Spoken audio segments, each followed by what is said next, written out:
نن سبا د هر یو انسان په خولې باندې همدا یو شکایت راځي، چیرې پیسې خو راشي ماته، خو چې دا په کومه باندې لاړې شي نو د دغه ځای نه زه خبر نه یم، یعنی برکت زما په رزق کې، زما په پیسو او په مال کې نشته.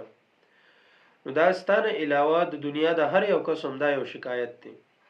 اوس هغه کم وجوهات دي، د کم وجوهاتو په بنا باندې چې د دې رزق نه دا کم برکت دی، نو دا برکت د دې نه وځي او په اسانتیا سره زمونږ د ګوتو نه دا رزق ځي.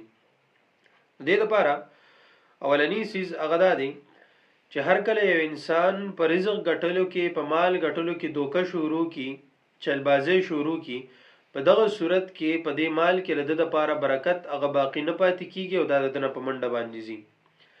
ذکر ترمذی روایت دی، جناب رسول الله صلی الله علیه وسلم فرمایي چې تاجر کاروباری سړی د هر کله دروغ وي نو د مال نه، د جیداد نه برکت هغه ختم شي.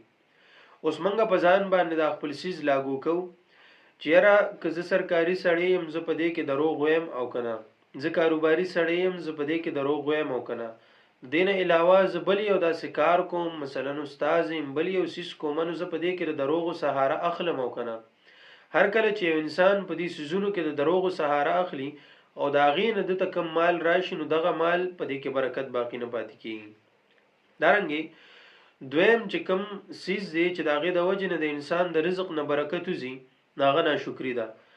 هر کله چې انسان ناشکری شروع کی نو دغه نعمت هغه واپس واغستې شي. لکه قران مجید کې الله رب العزت فرمایي لئن شکرتم لازیدنکم ولئن کفرتم ان عذابی لشدید. که تاسو زما په نعمتونو باندې شکر وباسئ نو دغه سیز بدل زیاتی کوم. نو کمال مونږ ته راځي نو دوم د الله تعالی تر طرف نه په مونږ باندې یو نعمت دی. هر کله چې د دې نعمت شکریا مونږ ادا کا نو الله ویل ازیدنکم د سیز بدل زیاتی کوم. خو که چرته ناشکری شروع شو نو په دغه صورت کې الله تعالی هغه بیا سزا ورکون کې، عذاب ورکون کې. دریم سیز چې هغه د مال نه د برکت د تلو ذریعہ ګرځي هغه د حرامو کمایي ده.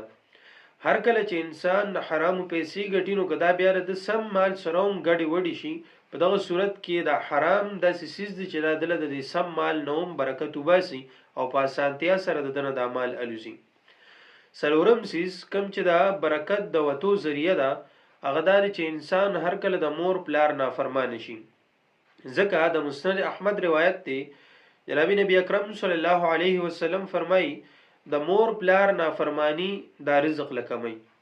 نو کومنګه وایي چې یاره برکت راشي نو د دې لپاره به یو سیس دوم چې انسان د خپل مور پلار فرمانبرداري شروع کړي نو یو خو به هغې نه دعاګانې مخلي، د الله تعالی د حکم نافرمانی به هم ناراضي چې وبالوالدین احسانا، دارنګې د دنیا او د آخرت د دواړو فایدې به راته ملاویږي.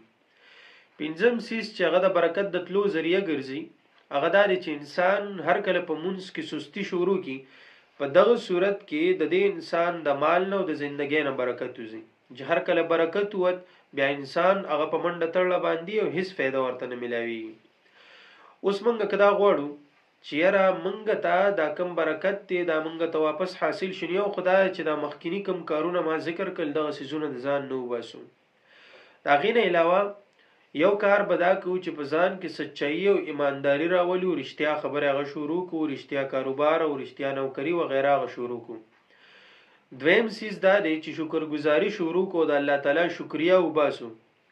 د ساری کینو د الله تعالی شکریا وباسو، نو کله ماسختنی کینو د الله شکریا وباسو په هغه ټولو انعاماتو باندې کوم انعامات چې په مونږ باندې الله تعالی د شپې کړي او کوم په مونږ باندې د ورځې کړي. دریم سیز داري چې د مونږ پابندي مونږ شروع کی بالخصوص د سحر مونږ غمنګ خامخا کو، په دغه صورت کې زمونږ په رزق کې زمونږ په ژوندۍ کې به برکت راځي.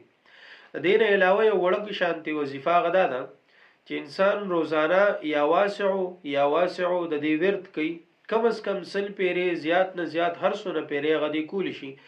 دا د پاره په رزق کې د برکت واپس راتلو ذریعہ غ ګرځیدي شي او د لپاره د دنیا او آخرت د دوه فائدہ ګرځیدي شي.